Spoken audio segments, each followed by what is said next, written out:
Hey everybody, I'm Chris Watson and welcome to this edition of the NYSPHSAA Captains Club presented by the New York State Correctional Officers and Police Benevolent Association. In today's workshop video with Omari Pearson of Passion to Purpose, Coach O talks to you about something we all think about: money, how to earn it, how to save it, and how important paying yourself first really is.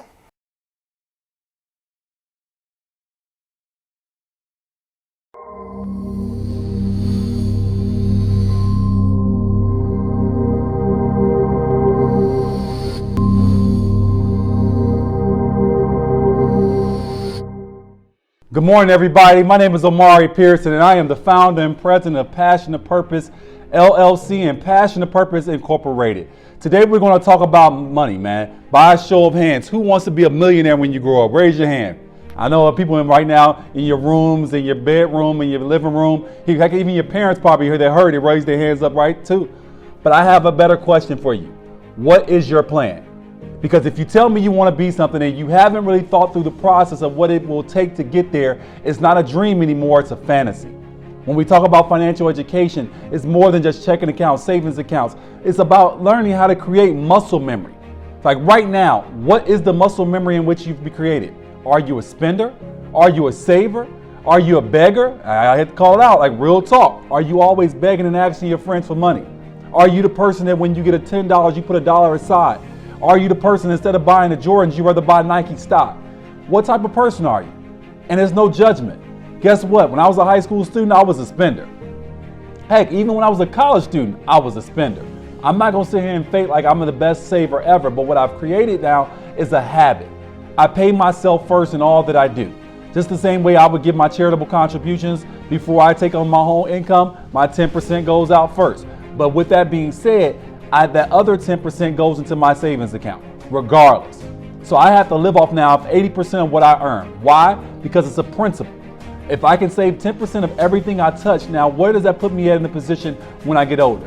Quick math as we go through the process and we think about it, and I'll show you a little bit later in this conversation, you'll be amazed at what saving a little money a day can do now over a year. Over 30 years. Over 30 years times interest, what will that actually do? And I'll walk you through that. But let's bag up a little bit here. You want to be a millionaire, or some of you probably going to say, you know what, Mr. Pearson or Coach O, I don't want to just be a millionaire. I want to be comfortable. What is that number? What do you want to be when you get older? Do you know? If you don't know, don't worry.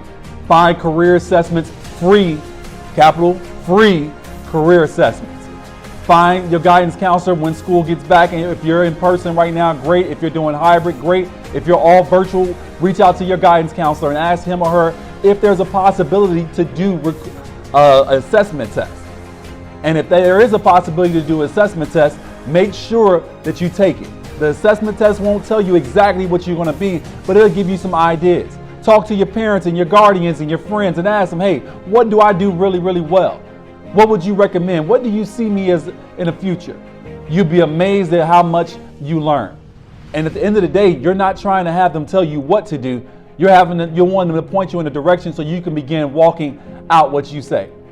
Now that you know what you want to do, and now that you have an idea, rather, I want you to now do your research. There's a website, bls.gov. I'm going to say it again, it's bls.gov. On this website, you type in the top right-hand corner, there's a search bar. You put whatever career you have or you're thinking about pursuing. It will give you information. It'll give you median salary. It'll give you education. What does a day in a life look like? Why is this important? Omari, you're talking to me about $1 million dreams and $1 million aspirations, but yet you're talking to me about my career. Why? Because every dream has to come with a realistic plan of action. You can't say you want to be a millionaire if you don't know the starting salary of the career in which you want to be, right? And if you don't know what career you want to be, let's get a list of them. I don't mind you having 10 different opportunities or 10 different things in which you're thinking about pursuing. Guess what? Once this COVID thing gets by, and I pray that it does really soon, and I pray that, on a side note, I pray that you and your family is well and healthy. But on a serious note, once COVID gets by, those 10 things in which you listed, guess what? I want you to volunteer at them. So if you're thinking about being a doctor, volunteer at a hospital. If you're thinking about being a lawyer, I want you to reach your parents or guardian, reach out to a law firm and ask, can you volunteer? Ask if you can do a shadow day. Ask if you can work there free. By the way, no money. You're a broke high school student. You'll be a broke college student. But guess what? Those relationships in which you will learn and or build will now help you follow your dreams. Now back to the money.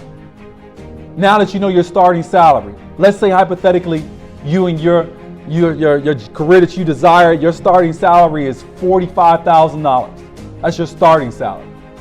So $45,000 saving 10% is $4,500 a year. $4,500 a year over 10 years is $45,000. Simple math, right?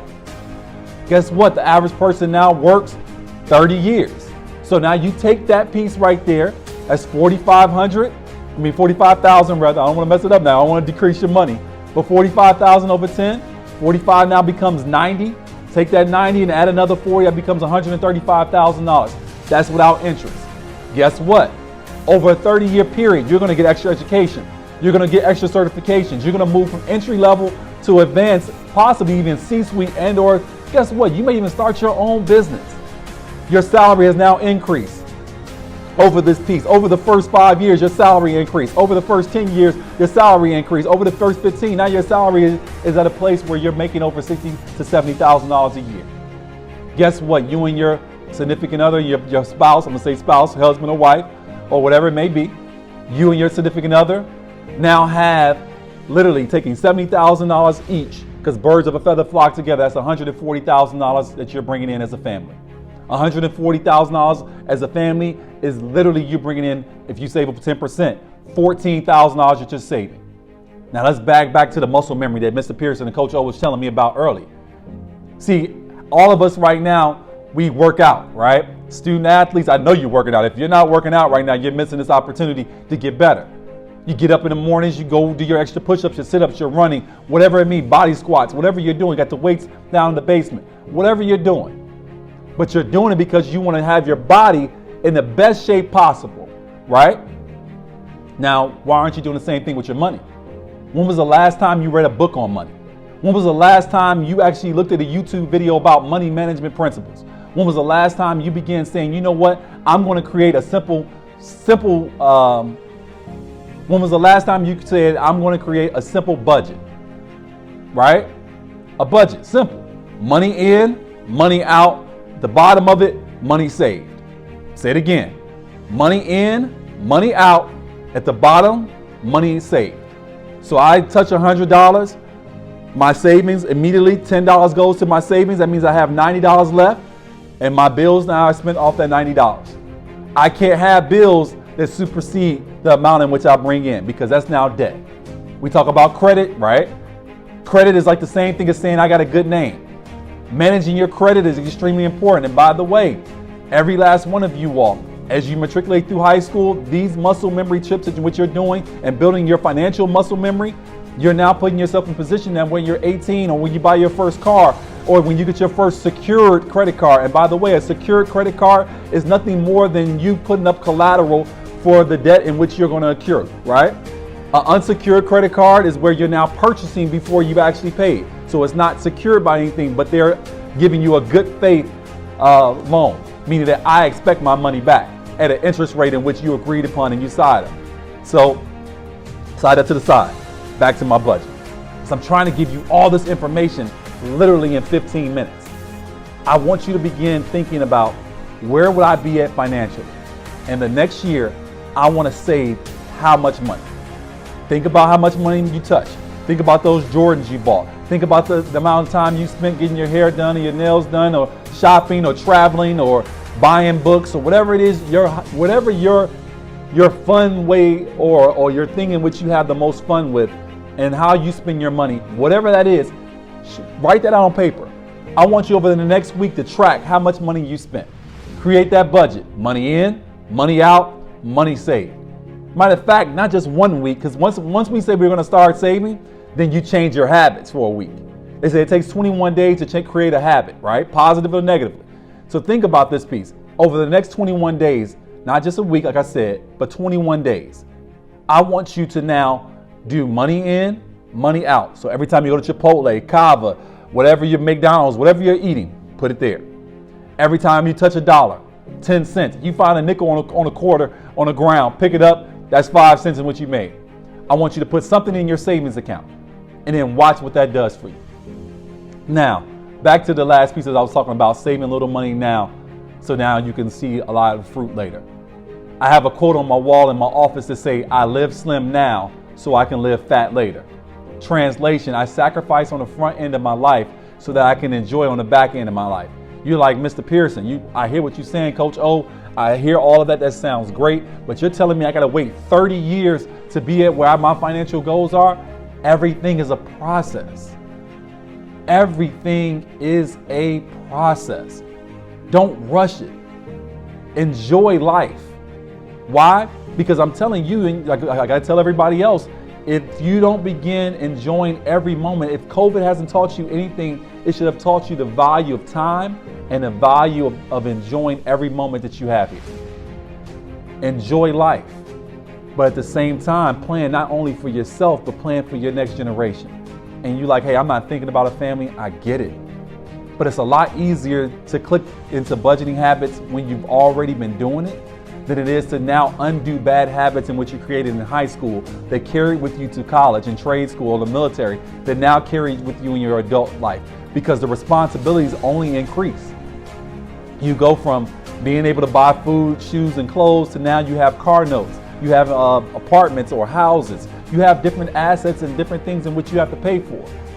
But you're going to remember the time in which this bald-head guy was talking to you about simple budgeting strategies: money in, money out, money saved, saving 10% of release of whatever you make. And guess what? You can save even more than that if you want to. I use this piece where I always talk about the finances side of it, and I use the analogy because I don't want you chasing the dollar. I want you to be so amazing at what you do that the dollar begins to chase you. I'm going to say it again.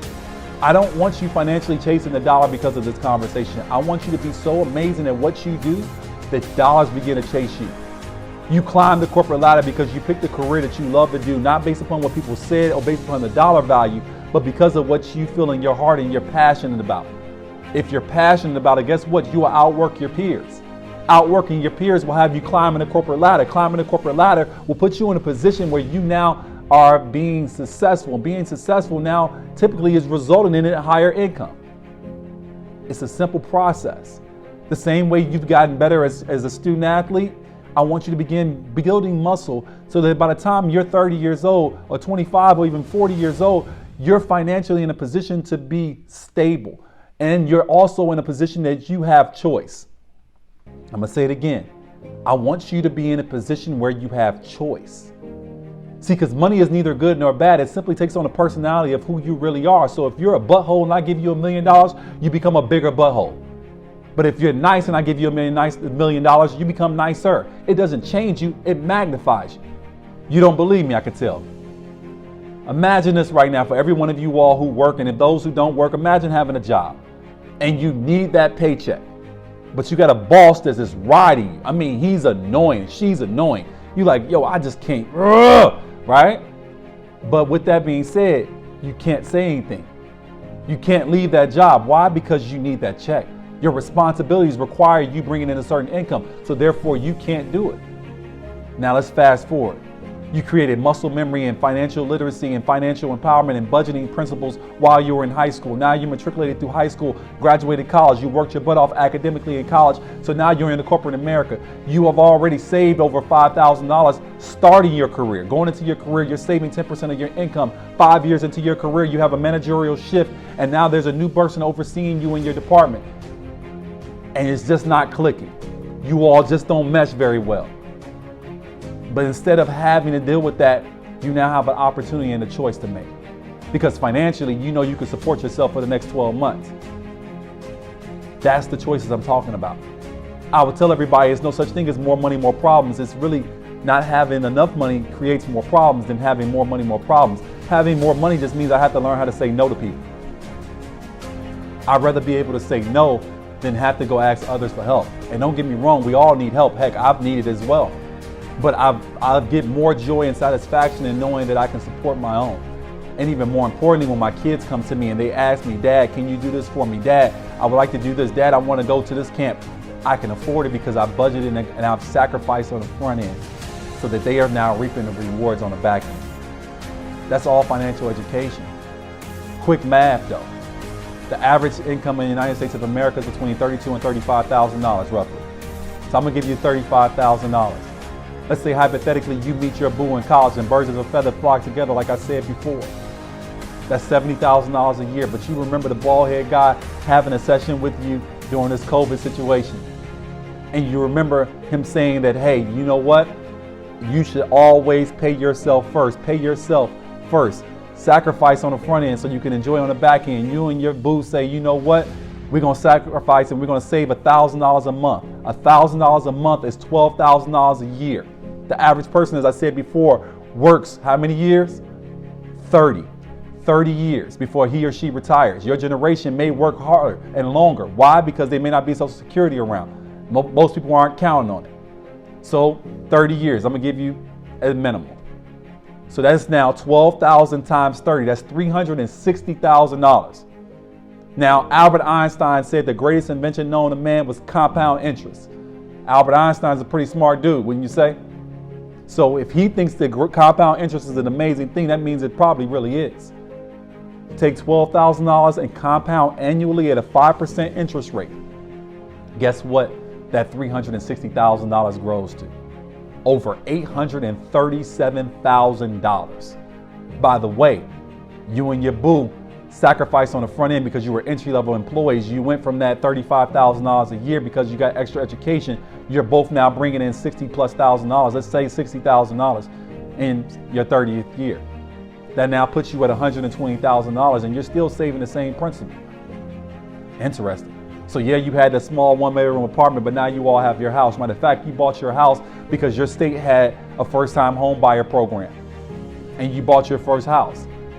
Now you have 5 more years and your home will be paid off. If your house is anything like we have here in the DC area, your house is going to be pretty expensive. It'd be worth over $200,000.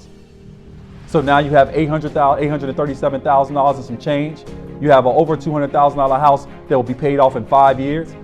By the definition of what the United States of America considers a millionaire, meaning that you have $1 million in assets, you are technically now a millionaire. And you live slim now and you are able to live fat later. By the way, you also created insurance policies for your kids so that when you transition, you weren't worried about passing over the wealth in which you saved. You was worried about transitioning whenever God took you home, that you were ready. They can get their inheritance through their insurance. You and your spouse and your boo lived off of what you saved. Whole different conversation. See, financial education really isn't about you, and the conversation in which I'm having with you today, I challenge every one of you. 1, if you don't have a checking account, go get it today. Don't go to check cashing places. No knock on them at all. But why should I go to a check cashing place when I can get a free student checking account? 2, create a budget. Because if I have a budget, that now gives me something to track what I'm spending. I can't be just using Apple Pay all the time and just swiping my card so much that I'm sitting at the store and I'm like scared because it's taking a long time for it to go through. Don't put yourself in that position. And then 3, living slim now so you can live fat later. Understanding what the starting salary of the career in which you desire to be. Knowing the starting salary in your state, where you desire to live, if you desire to be international, whatever it is, you need to know what states pay higher than others. Because no one can ever pay you with the value of what you're really worth. But it's your responsibility to make sure you get every penny that you can. It was my pleasure talking to you all today, and I'm excited to be a part of this with you all. Let's make this year an amazing year. Hear me, nothing about COVID is normal, but I promise you, if you use this opportunity to become better, you will. Let's go.